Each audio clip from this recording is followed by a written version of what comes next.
What's up, everybody? Happy Monday. Hope all you're having a great day so far today. Don't mind this wrinkled up ass shirt. I just found this shirt under in one of my bins because I had put it away with my summer shirts. And I thought I had put it in the closet, but I couldn't find it. For the life of me, I could not find this shirt. And I found it in one of my bins, and I'm like, this is one of the shirts I don't like putting in my bins though, but I guess it slipped past me.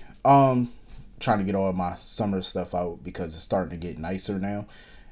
And it's I think it is the first day of spring today, I think. And I can feel it too cuz it's still windy a bit outside, but it feels warm to me. And I ain't got no heat on, no nothing, and it feels warm. I even had the windows open and stuff, and I felt extremely warm. Um so anyway, getting into this episode, GH, let's get into the nonsense. Um I get why Sonny doesn't want anybody visiting him, like his children, Nina. He wants to keep everybody at arm's length. I get it. It still doesn't make sense to me in a way because I'm pretty sure whoever this new enemy is that's coming after him, they did their homework on Sonny. They know who his kids are. They know who he's dating. I'm pretty sure that they got somebody in Port Charles keeping tabs. You know what I'm saying? I'm pretty sure they do. If they're smart, they do. Um, so I mean, keeping everybody at arm's length is like, what's the point? Because if you do take this enemy down, you're just gonna have another one pop back up. That's the name of the game. That's the business. You know what I'm saying? So trying to keep Nina out of his orbit or whatever to keep her safe is just stupid to me because she's sitting there talking about, oh, are we gonna have a future? I mean, what kind of future are you gonna have with him if he has to send you away every time a new threat comes? Like he could get rid of this latest threat. He could get rid of tomorrow. And guess what? Y'all get back. You start coming back around him, and then the very next day, a whole nother threat comes. So you're gonna keep going every time? That's stupid. You're gonna keep everybody at arm's length every time a new problem arises.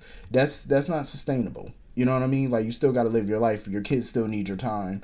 You know what I mean? Like I just find that shit stupid. You might as well keep everybody around you. And just beef up security like he been doing. Like he didn't do none of that when Cyrus was around.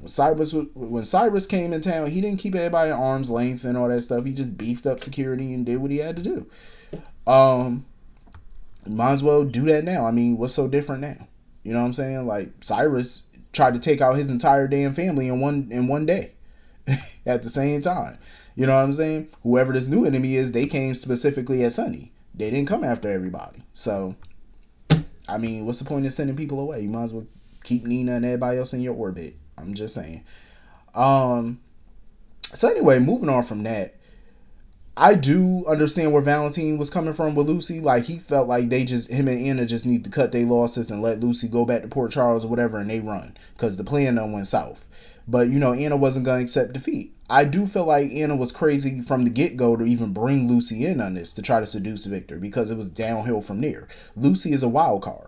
You know what I'm saying? Like Anna should have foreseen that. Being a professional and stuff, she should have seen that Lucy being a part of this operation was never a good idea. And Valentine pretty much feels that way too. You could see it, like even the way he was talking to Anna, like she made a miscalculation and even involving Lucy in this mess. Now she wants to save face by going to track down Lucy. I mean, it's not gonna be hard to do because everybody know where she going. Like, all she been talking about is that damn nurse's ball, so of course she gonna run her ass to the Metro Court like a fool. And it didn't take long to track her down. It really didn't, because like I said, people know where she gonna go. She predictable that way.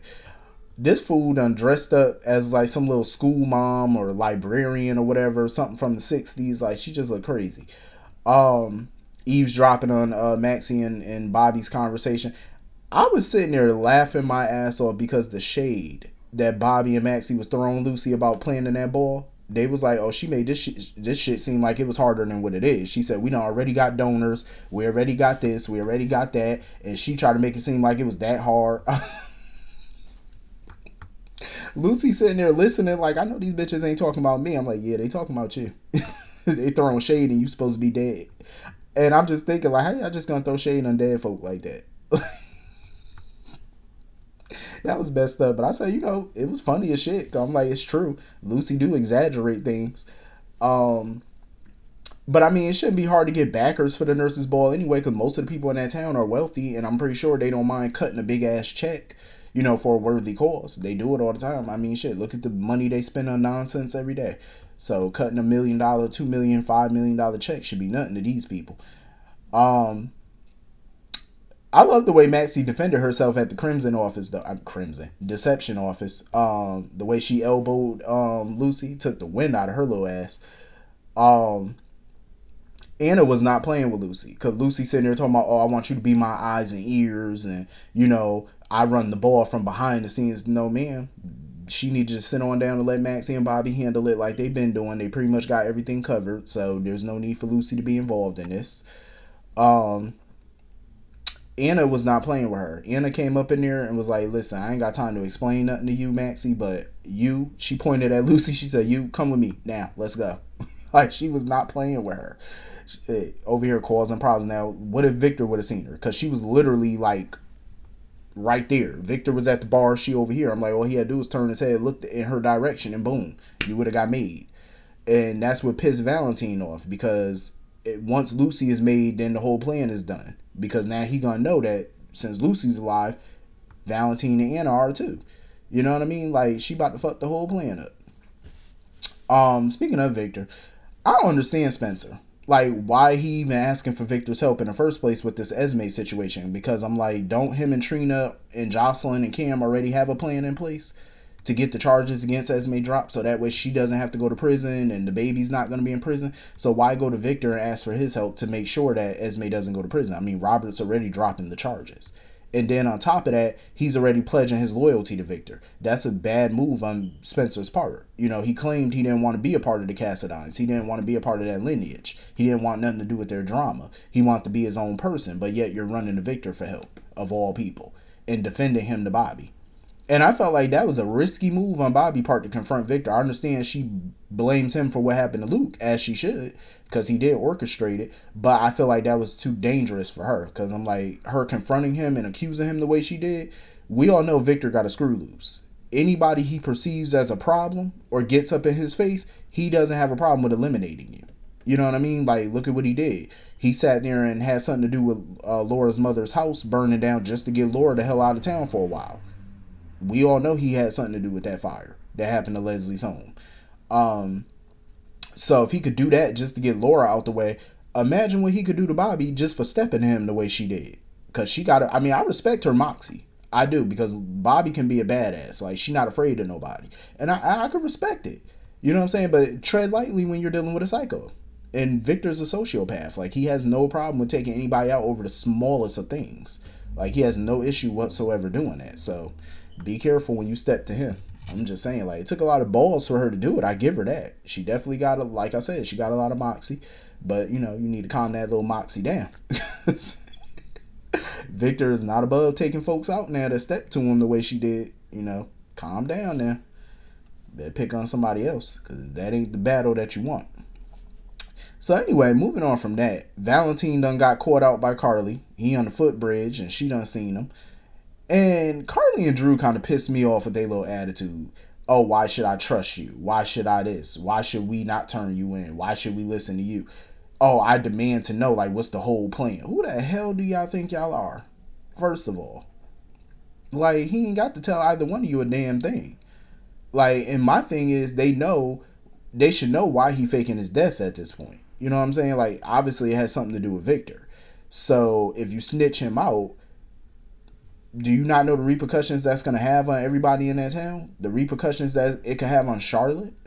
You know what I'm saying? If Victor finds out, oh, Valentine was playing him this whole time and was really alive, ain't no telling what that man might do.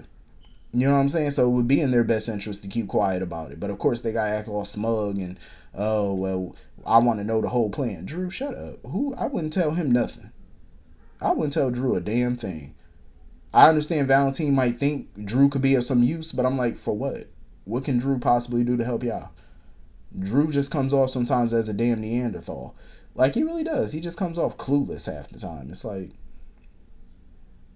is the elevator going to the top floor with Drew? Because sometimes he just seemed dense. So I wouldn't trust him with nothing. So anyway, moving on from that, Jocelyn and Dex, of course, having their couch sex. I mean, is this what they're gonna be doing every time? Like, just fucking on the couch? Like, that couch don't look all that comfortable neither. Like, I couldn't do nothing on that couch. I'm like, my big ass would struggle to get up off that couch. I'm just saying, like, it look a little low to the ground.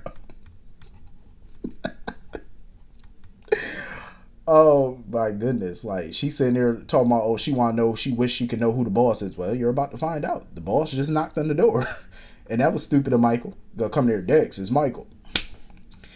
I see discretion ain't a part of the job description, is it? Like, y'all don't know nothing about being discreet. Like, you gonna be in the hallway yelling somebody's name and yelling your name? Very smart, Michael. Very smart. Way to go. You're a Quartermain Corinthos Spencer through and through. The old thinker.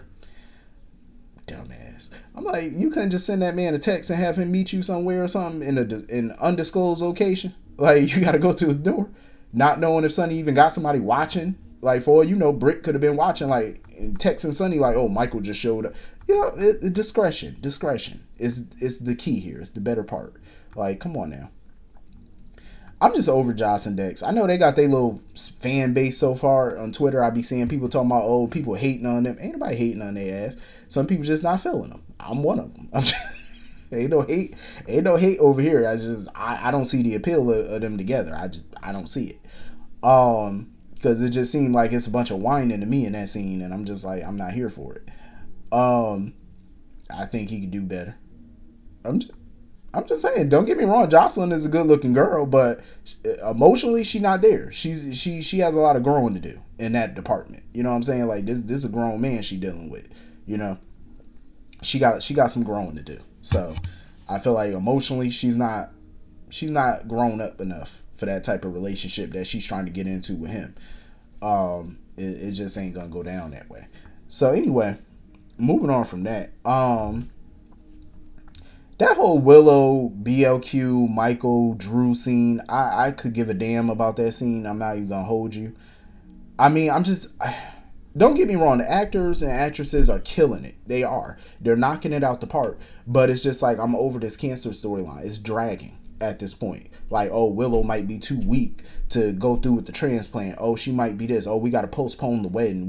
It's just a lot of damn dragging to me. I'm like, what is with all this postponement? Can we just get this girl a donor so she could live? Or can we just kill her off and be done with this shit? Either one works for me. I really don't care at this point. Like, if you want to keep her, keep her. If you want to kill her. Move it along. Shit. Like, I do want to get done with this storyline before I hit 30. I'm just saying. I mean, are we gonna still be talking about this by the time I'm 35? Like, let's hustle this shit along. Because every time I see this storyline, I just roll my eyes. I'm like, here we go, endless conversation about her death.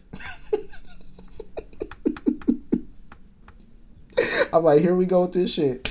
Here we go. Everybody just pacing and waiting on results and waiting on answers on if she gonna live or die or what we gonna do with this wedding. I'm like, now Drew, she want him to walk her down the aisle or give her away. I'm like, okay, well, you can have that Neanderthal if you want to. That's all right. I wish somebody give all y'all asses away, but I digress. I'm just saying. We could run a 2-for-1 coupon special here to give y'all away. Matter of fact, I ain't even gonna sell you. I'll give you away for free. How many people want Willow? Y'all can take a Willow home with y'all today. Don't all speak at once now. So anyway, that was pretty much the whole episode. Hit the comment section. Let me know what y'all all thought. And I will see you all later. Peace.